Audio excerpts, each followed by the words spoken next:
오늘부터는 아모스서를 통해서 은혜와 진리를 나누겠습니다. 우리가 지난 시간까지 요나서까지 했죠. 요나서. 그래서 연대기 순으로 우리가 지금 성경을 차례대로 살펴보고 있는데, 요나서 다음에 살펴볼 성경책은 아모스서예요. 그래서 이 아모스서를 통해서 은혜와 진리를 나누려고 하는데, 아모스서는 제가 볼 때 너무나 오늘 우리나라 이 시대와 비슷합니다. 거의 빼박았다고 할 정도로 너무너무나 유사해요. 싱크로율이라고 그러죠. 비슷하게 닮은 거. 싱크로율이 거의 99%입니다.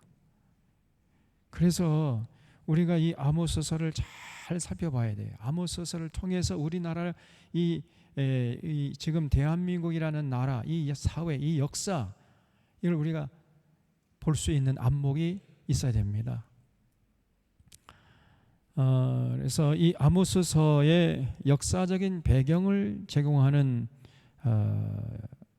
역사서는 열왕기하 14장이죠.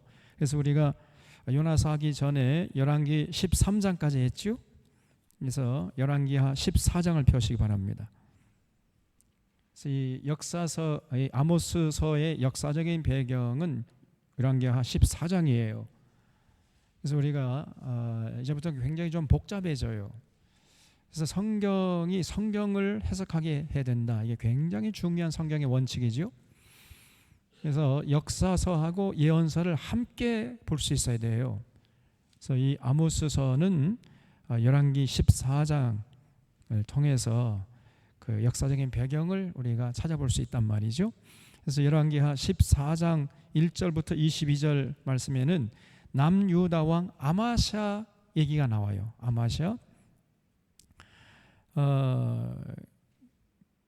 남쪽에는 그 아마샤라는 사람, 이 아마샤가 누구죠? 요아스의 아들이죠. 요아스의 아들. 요아스는 누굽니까? 아하시아의 아들이죠.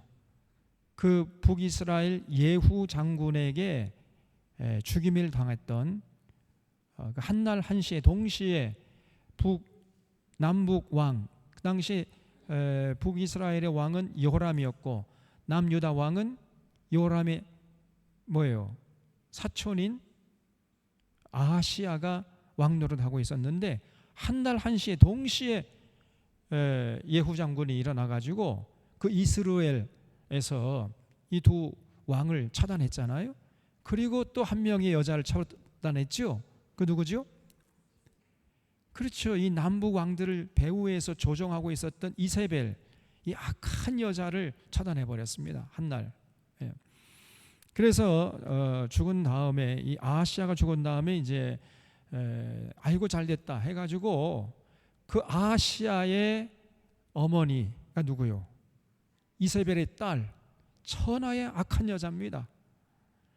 그 아달랴가 이제 6년 정도 남유다를 통치하다가 결국은 이제 쫓겨나고 그 아하시아의 아들 요아스가 왕이 됐죠.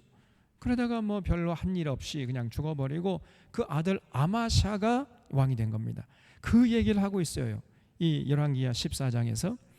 그래서 여기 아마샤가 이제 25세의 왕이 되어가지고 26년 동안이나 통치를 했는데 별로 한 일이 없어요. 그가 한 일이라고는 뭐냐? 자기 아버지를 죽인 신하를 찾아 죽이고. 그러니까 요아스가 결국은 뭐 사람이 시원찮으니까 왕의 자리는요, 그 왕이 될 만한 사람이 왕이 되어야 하는 거 아닙니까? 그 됨됨이가 좀 그릇이 커야지 그 왕노릇 제대로 할 수 있는데, 그 됨됨이가 왕이 돼서는 안 될 사람이 왕노릇 하면요, 본인도 고생할 뿐 아니라 백성들도 고생하는 거예요. 그렇죠? 저 윤석열 보세요. 절대로 대통령이 돼서는 안 될 사람이거든요. 그런데 그 대통령 자리에 딱 앉혀버리니까 자기도, 저 사람도 고생입니다 사실은. 정말 이 능력이 안 되는데 대통령 노릇 하려니 얼마나 고생하겠습니까? 얼마나 죽어나겠어요. 지금 좀 죽을 맛일 겁니다. 그리고 우리들은 힘들잖아요. 하루가 그냥 여삼주, 하루가 그냥 10년같이 느껴지지 않습니까? 제가 그동안 1년 동안에 팍싹 늙어버렸어요. 그냥 저 사람 때문에. 제가 원래 이렇게 늙은 사람이 아닌데 그래서 본인도 고생스럽고, 그런 참 잘못된 지도자를 둔 국민들도 죽어나는 거예요. 그래서 신하들이 아이고 저 깜도 안 되는 저 요아스 그냥 시해버렸죠. 제거해버린 겁니다. 그리고 이제 왕이 된 사람이 아마샤예요. 그래서 자기 아버지 죽인 신하들 다 색출해가지고 이제 제거했다는 거예요. 그래서 여기 14장 5절 말씀 보면은 나라가 그의 손에 굳게 섬에 그의 부왕을 죽인 신복들을 죽였으나, 그렇죠? 자기 아버지를 죽인 신하들을 전부 다 색출해가지고 다 죽였다는 거예요. 그 일을 했습니다 이 사람이, 아마샤가. 그리고 왕을 죽인 자의 자녀들은 죽이지 않았다는 거예요. 이건 잘한 거죠. 그 아버지에게만 죄를 묻고 아들에게까지는 죄를 묻지 않았다는 겁니다. 여러분 조선시대 같으면요 어떻게 했지요? 그 모욕, 그 왕을 시해하려고 하는 어떤 그 계획을 세웠다가 만약에 발칵이 되면 어떻게 됩니까? 삼족을 멸해버리잖아요. 삼족을.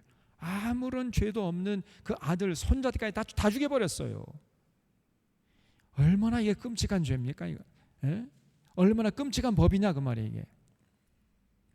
그런데 하나님께서는요 그렇게 하지 말아라 그래서 신명기에 보면은 24장 16절에 나옵니다. 그 사람에게만 죄를 물어라. 그 아버지의 죄를 아들에게 묻지 말고 아들의 죄를 아버지에게 묻지 말아라. 이렇게 하나님께서 명령하신 적이 있어요. 신명기 24장에서. 그래서 그 신명기 24장 말씀을 의지해서 이 아마샤가 그 자기 아버지를 죽인 신하들에게만 죄를 물었다는 거예요. 그러니까 참 잘한 거죠.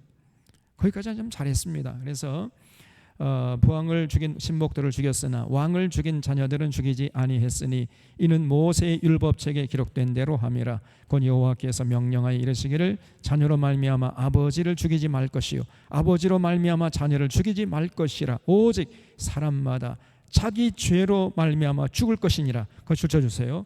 오직 사람마다 자기 죄로 말미암아 죽을 것이다.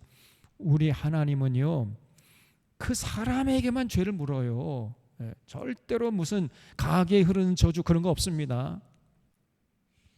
오늘날 또 한국교회 많은 교회 강단에서 가게에 흐르는 저주를 끊어라 막 이런 설교를 해대요. 절대 그런 거 없습니다 여러분. 우리 하나님 그런 분이 아니에요. 그럼 얼마나 하나님이 만약에 그렇다면요 그 불의한 하나님이죠. 아니 그 자식이나 그 손자 아무런 잘못이 없는데 어떻게 가게에 흐르는 저주를 흐르게 합니까? 그런 하나님이 아니시란 말이에요. 다 믿으시기 바랍니다. 절대 우리 하나님은요 그 아버지의 죄를 아들에게 묻질 않아요. 손자 때에게 묻지 않습니다. 아버지의 죄는 아버지에게만 물어요. 그리고 끝나는 거예요. 우리 하나님은요 절대 그 뒤끝이 그렇게 지저분하지 않습니다. 그리고 아들의 죄는 아들에게만 묻지 아버지에게 묻지 않는단 말이에요. 그런 율법이 있는데 그게 신명기 24장 16 여기 보면은 옆에 그렇게 되어 있지요. 관주에 보면은 피읍해가지고 24-16 이렇게 되어 있지요. 되어 있습니까 없습니까? 되어 있죠. 되어 있는 책은 비싼 책이고 되어 있지 않은 책 반드시 관주 성경 가지고 다니라 그랬잖아요. 그래서 성경을 읽으면서 관주를 잘 활용하셔야 돼요. 그래서 그 하나님의 명령대로 그 자기 아버지를 죽인 왕을 감히 시해한 그 신하들을 색출해 가지고 그 신하들만 죄를 물었다는 겁니다. 그래서 그건 참 잘했어요. 그 다음에 이제 8절에 보면 아마샤가 또 뭘 했느냐. 예후의 손자 여호아하스의 아들 이스라엘 왕 요아스에게 사자를 보내 이르되 오라 우리가 서로 대면하자 한지라. 대면하자는 말은 전쟁하자는 거예요. 그러니까 이 아마샤가 예후의 손자 여호아하스의 아들 이스라엘 왕 요아스, 그러니까 예후의 손자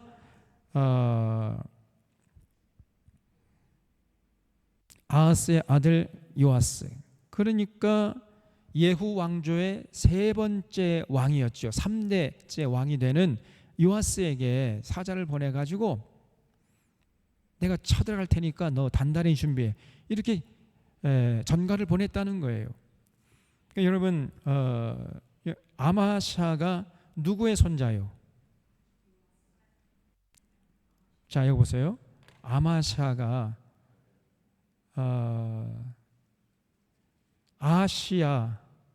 아하시아의 손자죠.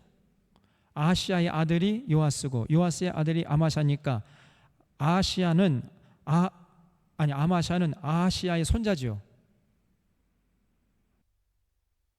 아직 계산이 잘 안 됐어요? 아마샤는 아하시아의 손자예요. 그러면 아하시아를 누가 죽였습니까? 예후가 죽였죠. 그러니까 아마샤가 예후의 손자였던 누구요? 요아스에게 너 내가 쳐들어갈 테니까 단단히 준비해, 이렇게 전쟁을 선포했다는 거예요. 다시 말하면 자기 할아버지 원수를 갚겠다고 지금 전쟁을 일으킨 거예요, 이 아마샤가. 그래서 북이스라엘로 쳐들어갔다는 겁니다. 자기 할아버지 원수를 갚겠다고. 여기 8절 다시 보면 아마샤가 예후의 손자 여호아스의 아들 이스라엘 왕 요아스에게 사자를 보내 이르되 오라 우리가 서로 대면하자 한지라. 자 여기 보세요. 예후가 아까 여호아스를 이제 살해했잖아요. 그리고 요아스, 이 요아스가 이제 왕이 됐을 때 요아스에게 전쟁을 선포했단 말이죠. 그래서 내가 북이스라엘로 쳐들어갈 거다, 이렇게 전가를 보내니까 19절 이스라엘의 왕 요아스가 유다 왕 아마샤에게 사람을 보이는데 레바논 가시나무가 레바논 백향목에게 전가를 보내 이르기를 네 딸을 내 아들에게 주어 아내로 삼게 하라 하였더니 레바논 들짐승이 지나가다가 그 가시나무를 짓밟았다는 거예요. 이게 무슨 말이죠? 너는 내 적수가 못 된다네. 너 까불지 마. 너 깝죽대지 마.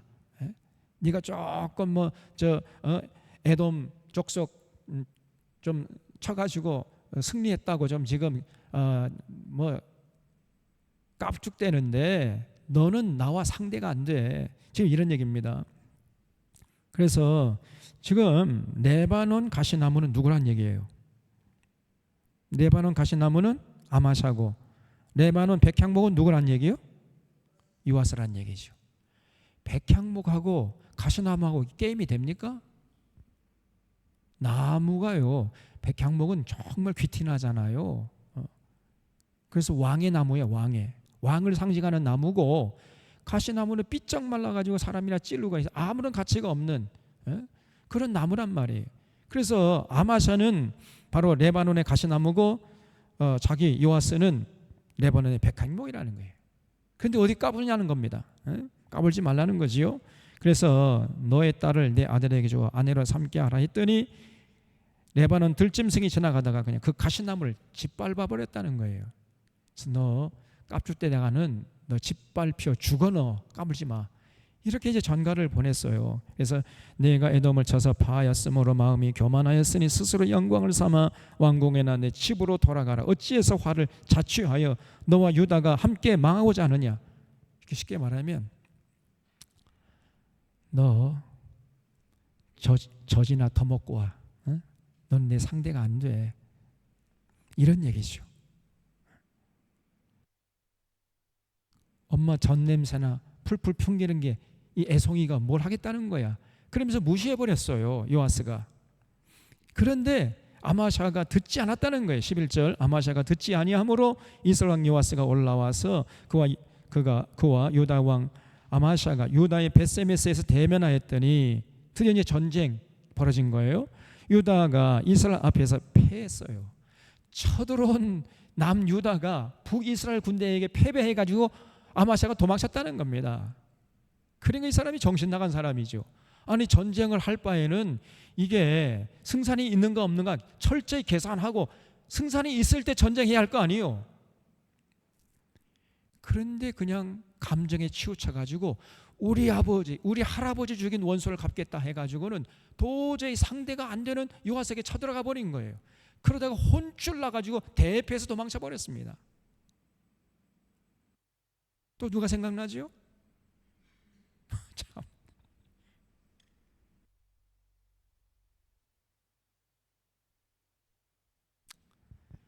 이번에 저희 가가지고 또 뭐 사즉생 생즉사 뭐 좋은 말은 다 갖다 붙여요. 또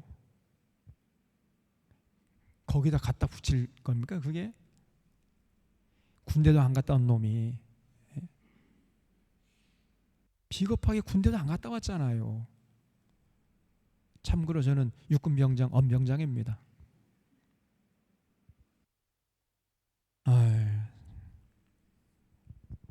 그래. 그래서 여기 12절 보면요, 유다가 이스라엘 앞에서 패했어요. 완전히 대패를 해버렸습니다. 쳐들어온 쪽이 패배한 거예요. 그래서 각기 장막으로 도망쳐 버렸어요. 그래서 이스라엘 왕 요아스가 벳세메스에서 아하시아의 손자 요아스의 아들 유다 왕 아마샤를 포로로 사로잡아 버렸습니다. 예루살렘에 이르러 예루살렘 성벽을 에브라임 문에서부터 성 모퉁이 문까지 400규빗을 헐고 여호와의 성전과 왕궁 곳간에 있는 금 은과 모든 기명을 탈취하고 사람을 볼모로 잡고서 사마리아로 돌아갔어요. 그러니까 전쟁을 해서는 안 되는 쪽에서 전쟁하자고 그냥 깝죽대다가 그냥 대패를 하고 만 겁니다. 이게 아마샤야. 그리고 이제 북이스라엘 왕 요아스는 15절만 죽었습니다. 그래서 요아스 남은 사적과 업적과 유다 왕 아마샤와 싸운 일은 이스라엘 역대지락에 기록되지 않았느냐. 요아스가 조상과 함께 자매 이스라엘 왕들과 사마리아에 함께 장사되고 그의 아들 여로보암, 이게 여로보암 2세라 그랬죠. 드디어 이제 문제의 인물 여로보암 2세가 등장하기 시작하는 거예요. 자, 그다음에 17절부터는 이제 다시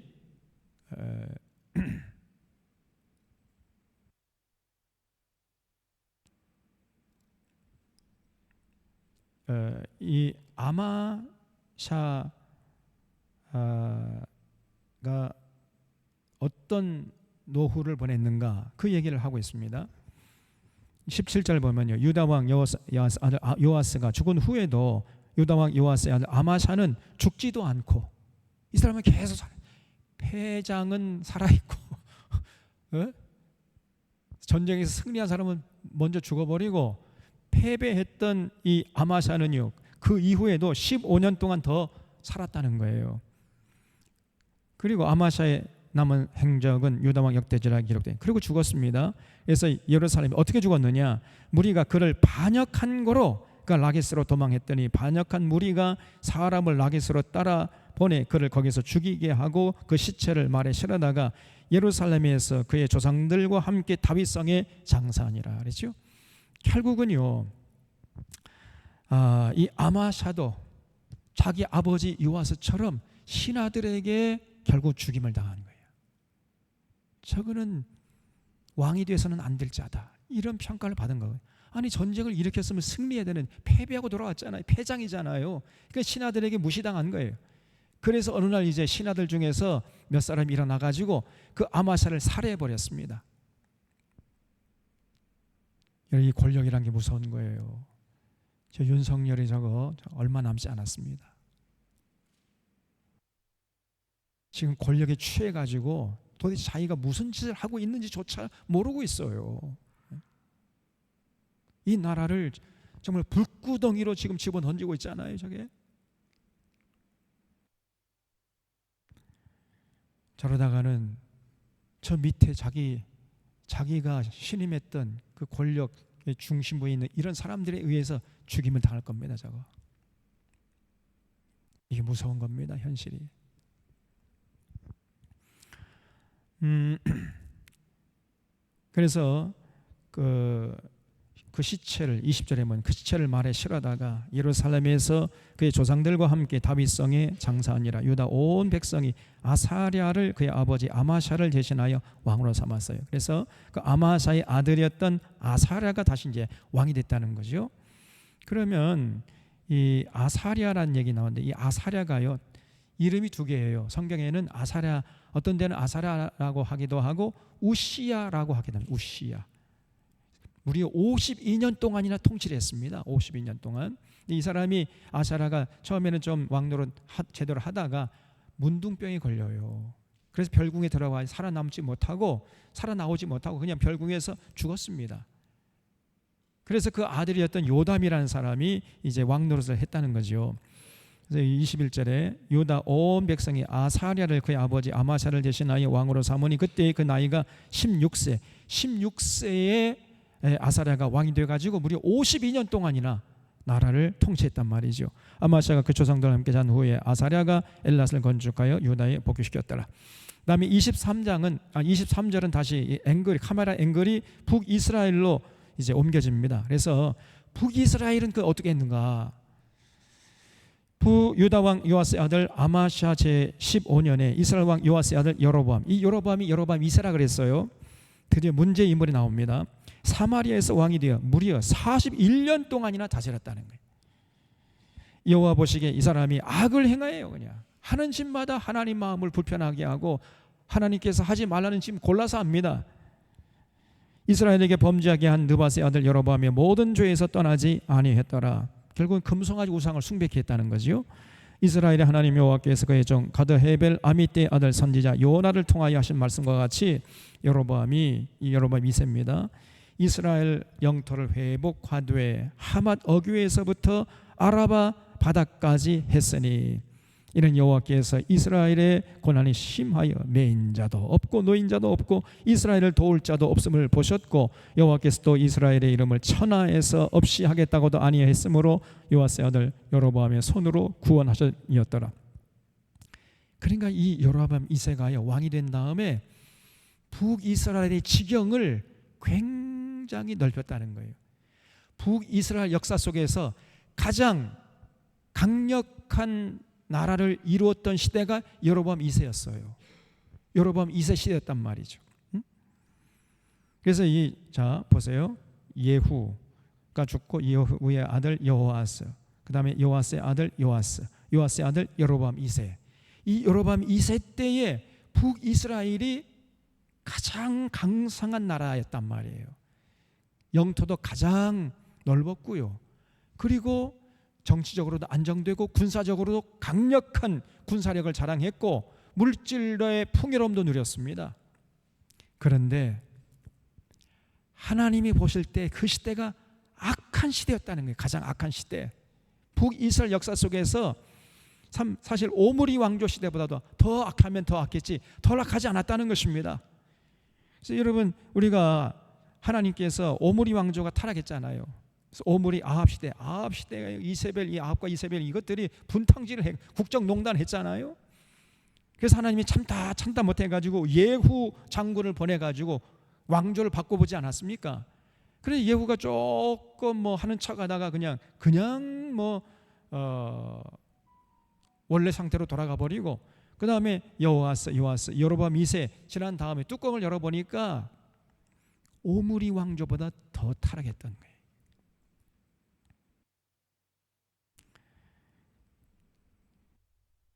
그러나 세상적인 눈으로 볼 때는요 여로보암 2세 시대가 가장 강력한 나라를 이룬 시대였다니까요. 경제적으로나 군사적으로나 정치적으로나 주변 열방들을 위협하고 아주 강력한 감히 어떤 나라도 넘보지 못하는 그런 강대한 나라를 이루었습니다. 그런데 하나님 보실 때는 그 여로보암 2세 시대가 가장 악한 시대요 가장 타락한 시대였단 말이에요. 오늘 우리도 마찬가지잖아요. 우리가 언제 세계 열강 대열에 어깨를 나란히 해가지고 지금 경제 10대 대국에 들어간다 이런 얘기를 언제 우리 5천년 역사 속에서 들어본 적 있습니까? 단 한 번도 들어본 적이 없어요. 그런데 오늘 이 시대, 지금 우리가 살고 있는 이 시대가요, 5,000년 역사에 이르러 가장 번창하고 부귀영화를 누린 시대야.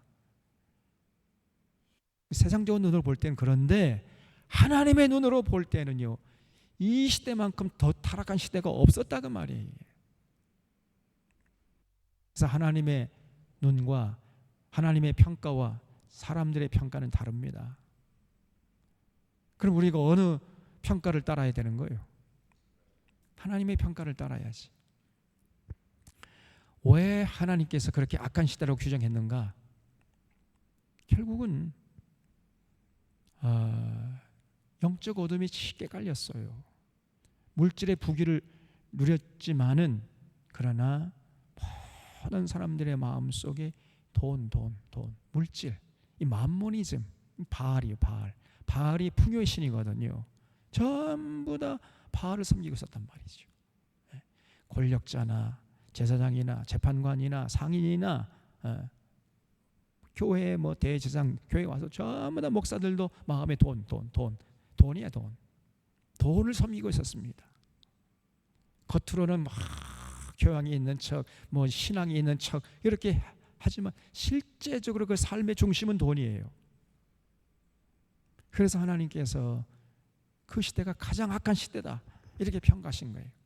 그래서 하나님이 그냥 보다 못해가지고 이스라엘 백성들 다시 돌아오라고 이때 이제 선지자를 보내고 또 보내고 쉬지 않고 외치도록 했던 거예요. 그래서 이때 일어났던 선지자들이 누굽니까? 바로 아모스, 우리가 지금 살펴보려고 하는 아모스, 그리고 호세아, 요엘, 요나, 이런 선지자들을 보내가지고 외치게 했던 것입니다. 그래서 여기 25절 보면요, 이 여로보암 2세 때에 이스라엘 영토를 많이 회복했다는 거예요.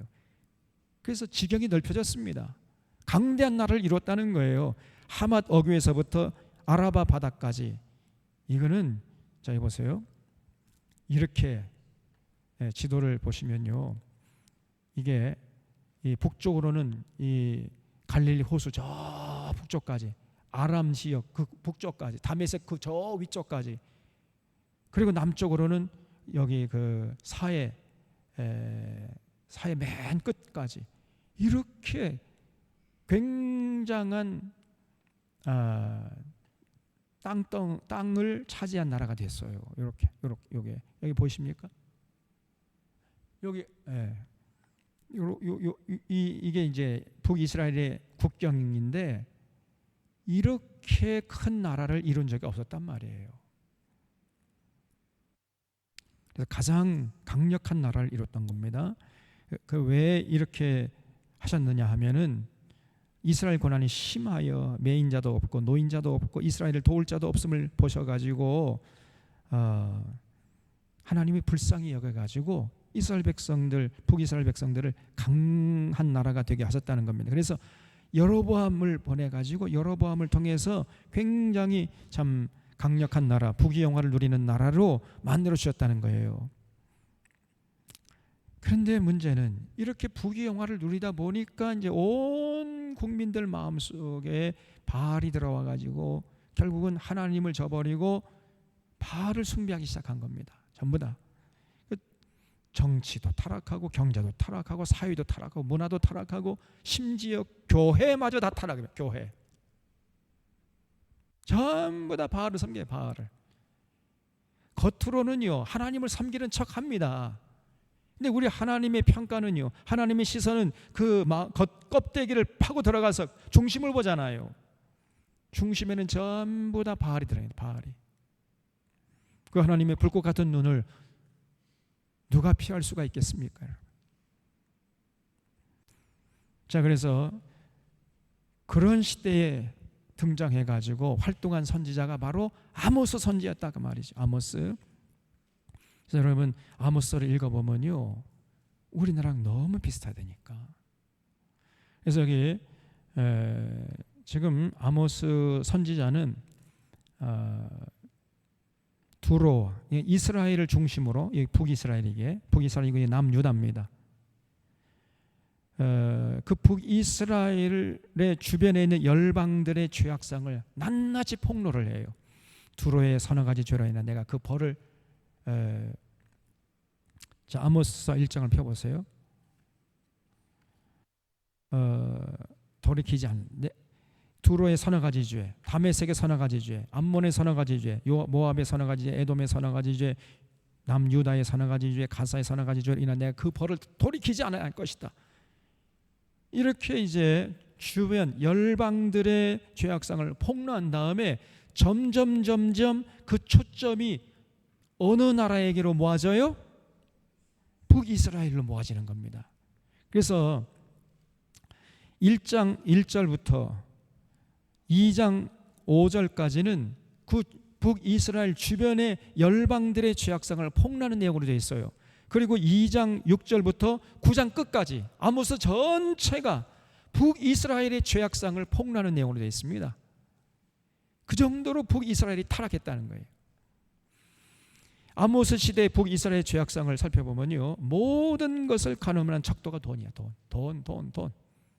그러니까 아주 고도의 자본주의 사회, 고도의 자본주의 사회를 우리 기독교적 용어로 하면은 만모니즘입니다. 만모니즘, 대형화. 그리고 또 다른 말로 하면 바알을 섬기는 거예요. 바알이 풍요의 신이거든요. 교회 가도 전부 바알을 섬기는, 예수님 섬기는 게 아닙니다. 바알을 섬기고 있어요. 그 사람들의 관심은 바알이야. 바알, 돈. 어떻게 하면 더 잘 먹고 잘 살고 출세하고 부귀영화 누리고 떵떵하게 살 것인가. 오늘날 교회도 그렇지 않습니까? 솔직히 얘기합시다. 우리 모든 것을 가늠하는 척도가 돈이에요. 부자들의 사치가 극에 달했습니다. 물질주의, 향락주의 전부 빠져 있었어요. 은을 받고 의인을 팔아버려요.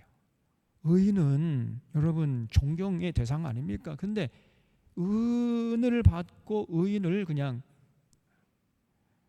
헌신짝 팔아먹는 것처럼 팔아먹어버립니다. 그리고 한 사람의 가치가, 의인을 팔아먹을 때 한 사람의 가치가 은 신 한 켤레 값이었습니다. 신 한 켤레 값. 한 사람의 생명이 신발 한 켤레 값이었다고 말이에요. 얼마나 이 생명을 존중하지 않는 사회였냐 말이에요. 돈 몇 푼에 사람의 생명 함부로 잡아 죽이고 그러잖아요. 요즘에도 나시린을 끌어다가 술을 마시게 하면, 또 나시린은 독주를 입에 대면 안 되잖아요. 거룩하게 구별된 자들인데 억지로 술을 마시게 해. 너 혼자만 잘난 척 하지 말고 너 혼자만 의인이냐 그러면서 술을 마시게 해. 안 먹겠다고 하는데 막 강제로 술 먹여요. 또 술잔을 돌려가면서. 저는 군대 가가지고요, 저는 제가 공병인데 공병들 술 막걸리를 많이 마셔요. 그래서 제가 쫄병으로 들어가니까 이제 뭐 중대 회식 있다고 해가지고 중대장이 막걸리 뭐 막 한 말을 냈다 해가지고 막 막걸리 퍼마십니다. 나는 안 마시겠습니다. 내가 딱 그랬거든요. 나는 예수 믿는 사람이 안 마십니다. 그랬더니 뭐 군인이 술도 못 마셔? 그래서 중대장이 그냥 지나가더라고요. 그래서 나는 괜찮은 줄 알았어요. 근데 그날 밤이 되니까 점호가 끝난 다음에 자려고 하는데 기상! 갑자기 그러더니 이 쫄따구 놈이, 이놈이 감히 중대장님이 술을 따라주는데 안 마신다고 그런다고, 이 정신머리가 이게 틀려 먹었다고 하면서 말이죠, 밤새도록 때리는 거예요. 밤새도록.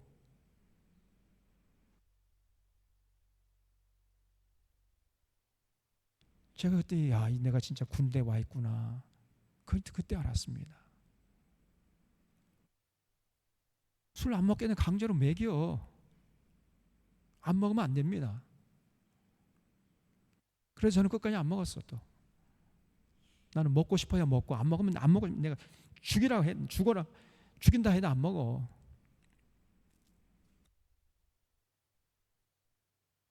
밤새도록 이리저리 끌려다니면서요, 줄따 받아 맞았다니까. 공병에서는요, 이 쇠파이프가 있습니다. 이 쇠파이프, 이게 건축하는 자재가 많으니까 쇠파이프를 한번 맞아봐요. 한번 맞아볼래요? 이 엉덩이 살점이 다 터져버립니다. 제가 이제 막 이리저리 끌려다니면서 맞고 이제 다시 잠자리에 모포를 뒤집어 쓰니까 눈물이 그냥 저절로 흘러나오더라. 그런 경험이 있습니다. 그리고 근데 오늘 뭐 사회 나가면 그런 것 같아요. 전부 다 뭐 회식한다 해가지고 막 술 먹여. 술 안 먹으면 뭐 왕따 시키고 말이에요. 그러니까 뭐 억지로 먹어야 돼 또. 눈치 보고 상사가 전해주면 또 아이고 또 먹어. 나는 먹기 싫은데. 그러면 안 됩니다, 여러분. 그다음에 예언자 입을 막고 예언하지 못하게. 이거는 예언 아닌데 이거 왜 이런 걸 가지고 설교도 하고 있는 거야? 너 종북 좌파 빨갱이야, 너 간첩이야. 뭐 이러면서 말이죠. 예언자 입을 틀어 막아버립니다. 위협을 하는 거죠. 너 이러다가는 내가 사회에 매장시켜 버리겠다, 막 이렇게 위협을 하는 거예요. 또 권력자들이 여름 궁전, 겨울 궁전을 지어놓고 사치를 했습니다. 상하 궁전 지어놓고 사치하고 여자들도 그냥 대낮부터 술을 퍼마시 이것들이. 상하 침대에서 늦잠 자고 일어나 기지개를 켜고요. 비파에 맞춰 헛된 노래를 지잘대고 대접으로 포도주를 퍼서 마셔댑니다. 대접으로. 포도주 이게 와인이라는 거는 와인잔 해가지고 아주 이렇게 먹어야 되는데 막걸리 마시듯이 그냥 마셔버려요. 대접으로 퍼마셔 그냥 이것들이. 그러면서 어젯밤에 내가 술 마시다가 막 필름이 끊어졌다 막. 여자들이 이런 얘기를 서슴없이 합니다. 온갖 귀한 향수를 몸에 뿌려대요. 그리고 우유에 목욕을 합니다. 지금 옆에는 굶어 죽어가고 있는데 이 옆에 있는 자기는 돈 많고 해다가지고 그냥 여자들이요 온갖 귀한 향수를 몸에 뿌려대고 우유에 목욕을 해. 옆에 있는 이웃은 죽어가든지 말든지 굶어 죽어도 말든지 전혀 상관하지 않습니다. 공법을 쓰게 같이 정의를 인증까지 쓰게 하고 에바는 그게 세게는 작게 하고, 다시 말하면 부당이득 취득하는 거죠. 전부 다 부동산 투기하고 주가 조작하고. 그 양평 양평 이쪽 고속도로 강상면인가 그쪽으로 그냥 돌려버려. 언제 돌려느냐? 인수위 때 벌써 그걸 시작했다는 거예요. 인수위 그 권력을 인수 받으면서 벌써 양평 고속도로를 그를 전부 다 예타까지 예비 타당성 조사까지 전부 끝난 그 계획을요 딱 돌려버렸어. 이런 짓을 하는 겁니다. 제 윤석열 일당들이. 부당이득을 치부하는 거죠. 주가 조작한 그 기술 어디 가겠습니까? 저것들이 부정과 투기하고 저것들이 권력을 잡았으니 말이 지금 세상 무서운 줄 모르고 저런 짓을 하고 있는 겁니다. 똑같잖아요. 지금 북이스라엘 시대하고 이 시대하고. 그리고 안식일이 다가오는 걸 귀찮아해요. 그러면서 요셉의 환란에 대해서는 근심하지 않았습니다. 다시 말하면 요셉이라는 건 북이스라엘을 대표할 때 요셉이라고 해요. 북이스라엘 나라가 지금 자기들이 섬기는 나라가 어떻게 될 것인지, 망할 것인지 흥할 것인지 전혀 관심이 없고 오직 잘 먹고 잘 살고 배부르고 등 따숩고 그게 최고예요. 전부 권력자들이 그랬어요. 다시 말하면 당시에 여로보암 2세 시대가 겉으로 볼 때는 삐까뻔쩍하고 굉장히 번창한 시대 같았지만은 안으로는 썩을 대로 썩어요. 골물 대로 골마 있었단 말이에요. 쉽게 말해서 빈부격차가 너무나 심했습니다. 부자들은 그냥 끝간데 모를 정도로 부자야. 부잣집에 창고에 쌀은 썩어 넘쳐나요. 부잣집에 그 창고에 있는 그 쥐는 통통하게 살이 쪄 있는데 옆에서 그 소장농들은 그냥 삐쩍 말라 굶어 죽어가고 있단 말이에요. 너무나 이 빈부격차가 심했습니다. 그래서 이런 모습을 보시고 하나님께서 아모스를 보내가지고 외치라 그랬어요. 나는 너희들의 절개를 미워한다. 나는 너희의 성회도 미워한다. 그러니까 이 사람들이 이 부잣집 사람들이요 하나님의 미움을 받았던 게 제사를 등한히 했기 때문이 아닙니다. 열심히 제사했어요. 재물 많이 갖다 바쳤습니다. 주일이면 안식이고 초하루마다 전부 다 그냥 나와가지고 하나님 앞에 제물 갖다 바치고 제사 드리고 찬양, 하나님 감사합니다 막 그러고, 그거 잘했습니다.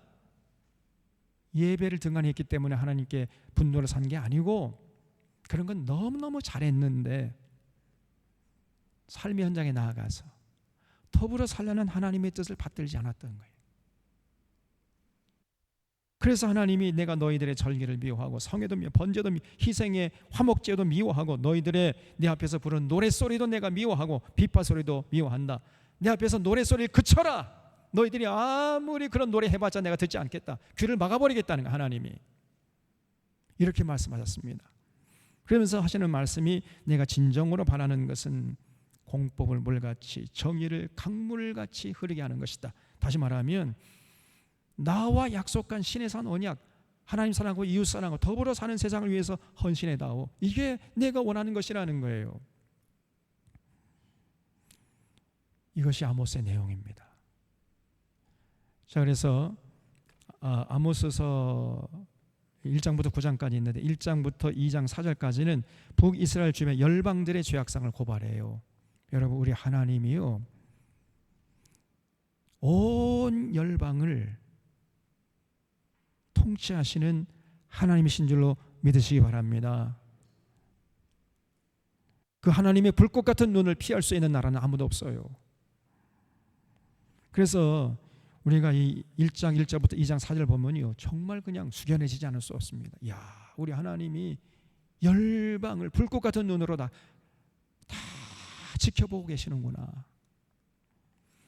그 다음에 2장 4절부터 6장에서는 북이스라엘의 이제 그 죄악상을 다 폭로하는데, 정계, 재계, 법계, 고위층 여성들, 제사장들, 이 타락상을 낱낱이 고발하고 있습니다. 그 다음에 7장부터 이제 9장까지에서는요, 하나님께서 아모스에게 5번의 환상을 보여주세요. 그 환상은, 아모스가 본 환상은 하나님의 일그러진 분노의 얼굴이었습니다. 그래서 이제 7장에서는 이제 3번의 이제 환상을 보고, 그걸 보면서 아모스가 하나님 앞에 넙죽 눈물로 기도해. 하나님, 야곱이 미약하오니 하나님께서 그렇게 이스라엘 백성들에게 분노하시면 어떻게 서겠습니까? 제발 용서해 주시옵소서. 싹싹 빕니다. 그래서 아모스의 기도를 보시고 하나님께서 뜻을 돌이키십니다. 저 다 그냥 쓸어버리려다가 그냥 하나님 꼭 참으세요. 그리고 이제 7장 하반절에 가면은 이제 이 아마사라는 놈이, 이게 베델의 대제사장이거든요. 오늘날하면은 모든 종교의 최고 우두머리입니다. 교회 최우두머리. 캐톨릭을 하면 교황이고, 우리 기독교로 개신교로 하면은 이제 총회장이죠. 이 아마샤가요, 아모스를 관과에 고발해 버려요. 저 아모스가 하나님을 저주하고 왕을 저주하니까 저러면 감옥에 쳐넣어야 된다. 하나님의 말씀을 제대로 외치는 아모스를 아마샤가 핍박을 해버립니다. 이게 당시 북이스라엘이고, 오늘날도 똑같습니다. 제대로 하나님 말씀을 외치잖아요. 그런 목사들 가만히 안 둬요. 여러분이니까 저를 가만히 두지, 다른 교회 가면 저는 당장 쫓겨납니다. 그래서 제가 여기 못 떠나요.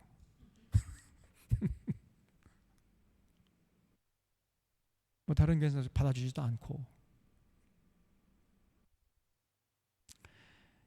그 다음에 이제 8장에서는요, 4번째 환상을 기록하고 있는데, 이제 하나님이 더 이상 참지 않겠다. 아모스가 아무리 매달리고 눈물의 기도를 해도 내가 더 이상 참지 않겠다. 내가 이제 저놈들을 도저히 용서할 수 없다는 거예요. 하나님의 심판의 때가 다가왔다는 것을 보여줍니다. 그리고 이제 9장에서는 드디어 아모스가 5번째 환상을 보는데 하나님이 분노하세요. 그래서 북이스라엘 그냥 완전히 그냥 불바다가 되게 하죠. 전부 다 바알 성전을 다 뒤집어 엎어버립니다. 이런 환상을 보여주세요. 그리고 그 환상을 본 지 얼마 안 돼서 결국은 북이스라엘은 역사의 무대에서 사라져 버렸습니다. 아수르 군대가 쳐들어와 가지고 사마리아 성이 무너져 가지고 결국은 이 사마리아 그 귀족들 전부 온갖 바알을 섬기면서 하나님 마음을 아프게 하고 분탕질을 했던 당시에 정치 지도자들, 사회 지도자들, 종교 지도자들, 교회 지도자들 전부 다 포로로 잡혀가나 칼에 아수르 군대 칼에 맞아 죽거나, 그래서 역사의 무대에서 흔적도 없이 북이스라엘이 사라져 버렸습니다. 그리고 그들과 함께 놀아났던 이 여자들, 이 바알의 암소들, 이 김건희 같은 이것들, 이런 것들이 전부 다 굴비 엮듯이 엮여가지고 포로로 결국은 아수르 나라로 잡혀가가지고 거기서 뭐 성노리게 하다가 죽었겠죠. 이런 끔찍한 역사를 기록했던 거예요. 그래서 오늘 우리가 걱정하고 두려워하는 것입니다. 이 나라가 이렇게 나가다가는 이거 하나님의 심판을 면치 못할 텐데, 그래서 걱정하는 거예요.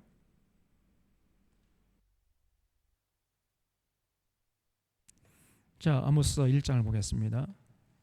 아모스서 1장부터 2장 5절까지. 그래서 하나님께서 이제 아모스를 통해서 주변에 북이스라엘 열방의 죄악상을 전부 낱낱이 폭로합니다. 1장 1절에 유다 왕 우시아의 시대, 곧 이스라엘 왕 요아스의 아들 여로보암의 시대, 이게 여로보암 2세시다 그러죠. 지진전 2년에 드구와 목자 중 아모스가 이스라엘에 대하여 이상으로 받은 말씀이라 그랬죠.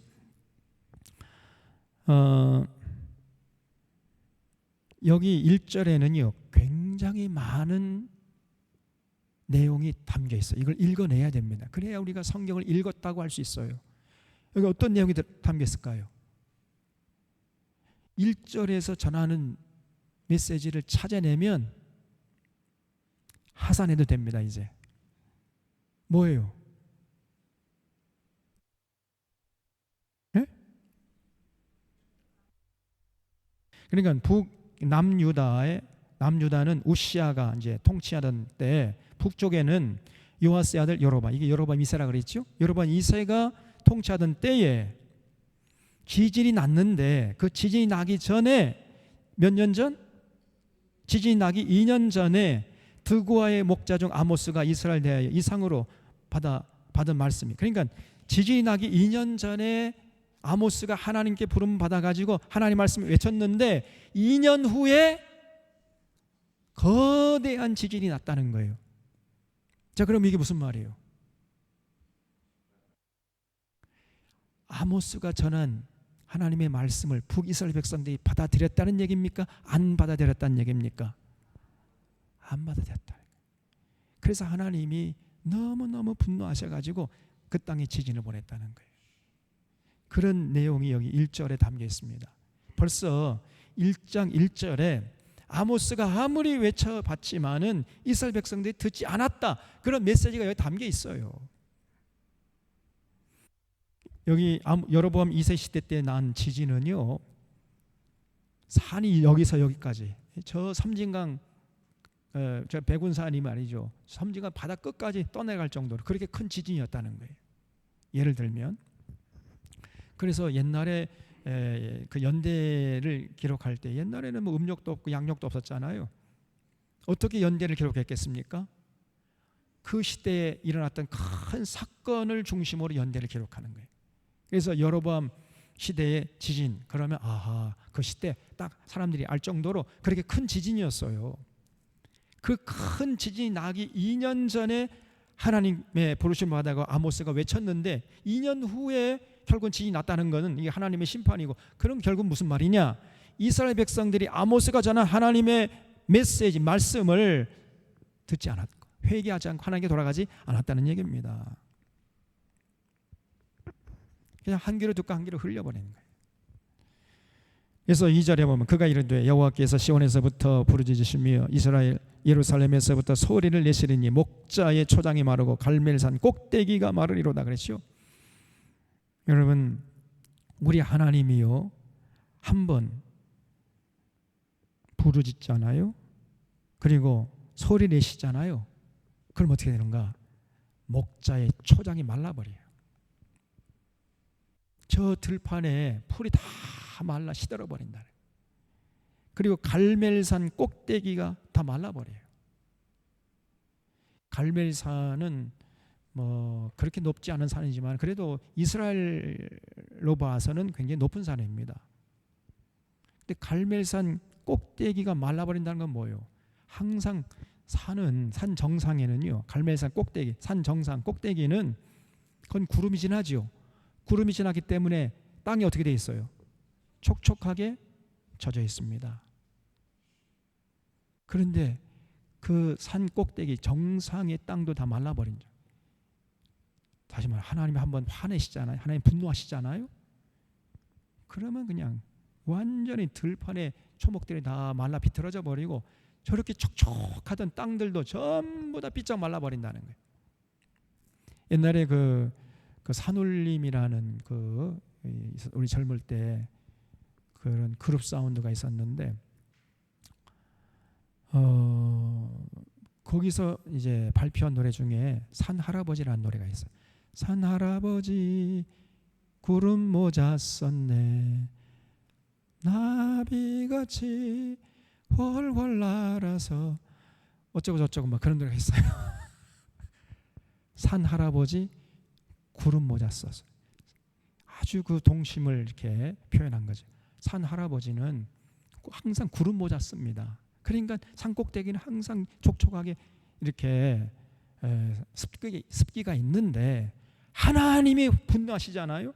그래서 산 꼭대기마저 다 말라버린다는 거예요. 그 정도로 우리 하나님의 분노가 무섭습니다, 여러분. 그래서 그 하나님의 그 무서운 분노를 지금 북이스라엘 향해서 지금 쏟아부으실 것이다, 이런 얘기죠. 그래서 3절부터는요 이제 그 주변의 열방들에 대해서 하나님이 이제 분노하시는 모습이 나오는데 3장 3절부터 보면은요 여호와께서 이와 같이 말씀하실 때 다메섹의 서너가지 죄로 말미암아 내가 그 벌을 돌이키지 아니하리니.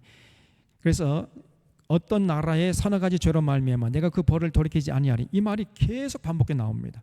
6절에도 가사의 서너가지 죄로 말미암아 내가 그 벌을 돌이키지 아니하리니, 9절에도 두로의 서너가지 죄로 말미암아 내가 그 벌을 돌이키지 아니하리니, 11절에 에돔의 서너가지 죄로 말미암아 내가 그 벌을 돌이키지 아니하리니, 13절에 암몬 자손의 서너가지 죄로 말미암아 내가 그 벌을 돌이키지 아니하리니 나왔죠. 2장에 보면 1절에 모압의 서너가지 죄로 말미암아 내가 그 벌을 돌이키지 아니하리니, 또 2장 4절에 유다의 서너가지 죄로 말미암아 내가 그 벌을 돌이키지 아니하리니 그랬죠. 그래서 어떤 나라의 서너가지 죄로 말미암아 내가 그 벌을 돌이키지 않겠다, 이거는 그 나라가 서너가지 죄만 지었다는 얘기가 아니고 이게 무슨 말이에요? 그 나라의 죄악들이 많은데 그 중에서 가장 본질적인 죄악들을 대표적으로 지적하는 하나님의 어법이에요, 이게. 그래서 지금 첫 번째로 지적하는 게 뭐냐면요, 북이스라엘 열방들, 주변의 열방들의 죄악성을 전부 다 낱낱이 지금 하나님이 지적하고 계시는데, 여기 다메섹 3절에 다시 보면 다메섹이 어떤 나라예요? 다른 말로 표현하면 아람이죠. 아람의 죄악은 뭐냐? 철 타작기로 타작하듯 길르앗을 압박했다는 거예요. 그러니까 이 사람들은 군대에 좀 힘이 있다고 해가지고 걸핏하면 북이스라엘 쳐들어와 가지고 철 타작기로 타작하는 것처럼 사람들을 잡아 죽였다는 거예요. 아주 그냥 잔인한 죄죠, 이 사람들이. 군대 힘을 믿고 까불까불 됐다는 거예요. 그 다음에 그래서 하나님께서 그걸 보시고 내가 하사엘의 집, 여러분 하사엘 기억나죠? 하사엘이 누구요? 엘리사가 네가 장차 아람의 왕이 된다 그랬죠. 그러면서 막 울었잖아요. 네가 장차 이 북이스라엘 백성들에게 저지를 그 잔인한 어떤 그 죄악, 잔인한 폭력을 보면서 눈물을 줄줄 흘렸지 않습니까? 바로 그 하사엘이에요. 그 하사엘이 걸핏하면 북이스라엘 쳐들어와가지고 정말 엘리사가 예언한 대로 그렇게 잔인한 짓을 했단 말이에요. 사람을 잡아가지고 함부로 칼로 도륙을 하고. 제가 이번에 그 백범 김구의 백범일지 그걸 읽으면서 이제 보면 거기 난징대 학살 사건이 나와요. 난징대. 여러분 들어보셨죠? 일본 놈들이 일제 때 중국에 가가지고요 난징에 쳐들어가가지고 무려 몇 명 죽였느냐? 30만 명을 죽였습니다. 일반 시민들이야. 아무런 그 군인들이 아니라 일반 그냥 시민들, 아무런 무장도 하지 않고 저항도 하지 않는 그냥 일반 중국 사람들, 지나가는 사람 전부 다 잡아가지고 죽여버렸어요. 여자들은 전부 다 강간해버리고 윤간을 해버리고, 이게 일본 놈들입니다. 그런데도 지금도 저들은 자기들은 그런 적이 없다고 발뺌하고 있어요. 저게 일본입니다. 입만 열면 거짓말 해야 되는 나라예요, 저게. 그런데 그런 일본의 후쿠시마 방류를 지금 믿어달라고요? 윤석열이가 저놈이 도는 놈이죠, 저게.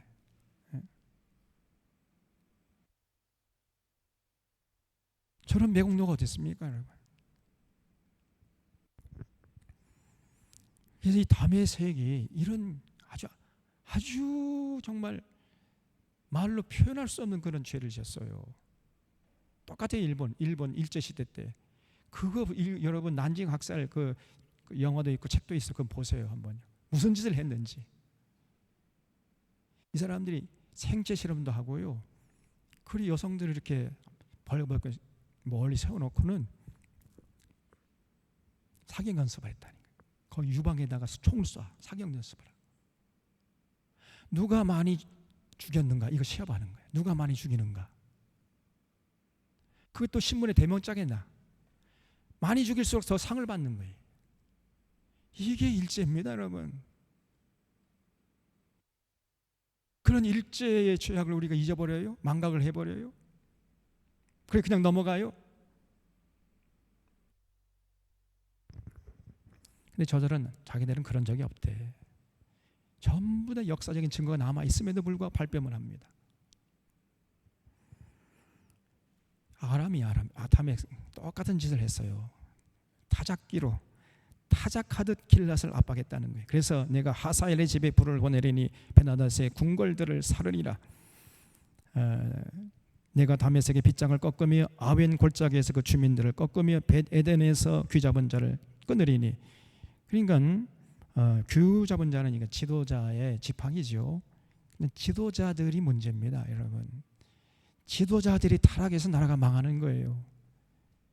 저 시골에 어르신들이 타락해가지고 나라가 망한 그런 경우가 있습니까? 시골의 노인네들이 타락해서 나라가 망한 적은 없어요. 전부 다 나라의 지도층들이 타락하기 때문에 나라가 망하는 거 아닙니까? 다 읽어보면 똑같습니다. 지금도. 지금 이 대한민국이란 이 국민들은 참 똑똑해요. 그런데 이 지도층들, 이 권력층들이 전부 다 부패해 있단 말이에요. 온갖 궤변을 늘어놔가지고 국민들을 속이고 있는데 거기에 또 놀아나. 이게 문제입니다, 이게. 그리고 교회가 그런 잘못된 정보를 시정하고 올바른 정보를 보게 하고 역사적인 안목을 키워주고 그래서 민도를 높이는 이런 역할을 교회가 해야 되는데 오히려 거기에 저 권력자에 부합해가지고 같이 짝짝꿍 돼가지고 커넥션되어 있는 것입니다. 교회 목사들이 권력자의 죽은 노릇이나 하고 앉아있고. 그러니 이 나라가 새롭게 되기는 기대 난망이죠. 그래서 하나님께서 그런 지도층들을 다 심판하시겠다 그 말이에요. 그래서 베덴에서 귀 잡은 자를 끊으리니 아람 백성이 사로잡혀 기르에 이르리라 여호와께서 말씀하셨느니라. 자 6절 그다음에 가사의 서너 가지. 가사라는 이 가사는 블레셋이죠. 블레셋. 이 블레셋 나라의 죄가 뭐냐? 그들이 모든 사로잡은 자를 끌어 에돔에 넘겨요. 포로 잡아가지고요. 포로를 팔아먹었다는 에돔 족속에게. 남쪽 유다에 쳐들어와가지고 남쪽 유다 백성들, 북쪽 이스라엘 쳐다가지고 북쪽 이스라엘 백성들 전부 포로 잡아가지고 에돔 사람들에게 돈을 받고 팔아먹었다니. 포로로 노예로 팔아먹었다는 거예요. 그래서 내가 가사성에 불을 보내니 그 궁궐들을 사르리라. 내가 또 아스돗에서 그 주민들과 아스글론에서 귀를 잡은 자를 끊고 또 손을 들어 에그론을 치리니 블레셋에 남아있는 자가 멸망하리라. 그래서 이 가사하고요, 그 다음에 아스돗 아스글론, 에그론, 이건 블레셋의 큰 도시들을 말합니다. 다시 말하면 그 도시의 지도층들, 그것들을 하나님이 심판하시겠다는 거예요. 시간이 많이 됐기 때문에 오늘 2장 4절까지 다 하려고 했는데 여러분 또 너무 오래 하면은 다음 주에 또 수요일에 안 나올까 봐 내가 걱정이 돼가지고 6절 5절까지만 하고 이번 주일날 6절부터는 하겠는데, 이 아모스를 읽어보면요 너무나 우리나라 흡사합니다. 지금 현실과. 그래서 아모스를 잘 우리가 살펴보면서 하나님 마음을 헤아리고, 그 아모스 시대에 분노하셨던 하나님이 오늘 이 시대를 바라보시면서 그 마음이 어떠하시겠는가, 이를 우리가 생각해 봐야 돼요. 그래서 정말 소돔과 고모라 성에 의인 10명이 없어서 하나님의 불의 심판을 받았잖아요. 여기 계신 우리들만이라도 올바로 하나님을 사랑하고 하나님의 뜻을 받들고 더불어 살아가는 이 세상을 만들고 거기에 관심을 갖고 헌신하게 되면 하나님께서 이 나라 이 민족을 용서하시고 대한민국에서 우리들이 자손 대대로 살아갈 수 있도록 역사해 줄 줄로 믿습니다. 그리고 저 무도한 윤석열 정권 어서 좋게 무너지게 하실 줄로 믿습니다, 여러분. 그래서 우리가 중요하다는 거 잊지 마시고 우리 이왕 신앙생활 할 바는 올바로 정말 하나님 사랑하고 하나님 신뢰하고 하나님들 받들어서 삶의 현장에서 실천하면서 살아가는 다짐하는 우리 모두가 되시기를 바랍니다. 우리 함께 기도하겠습니다.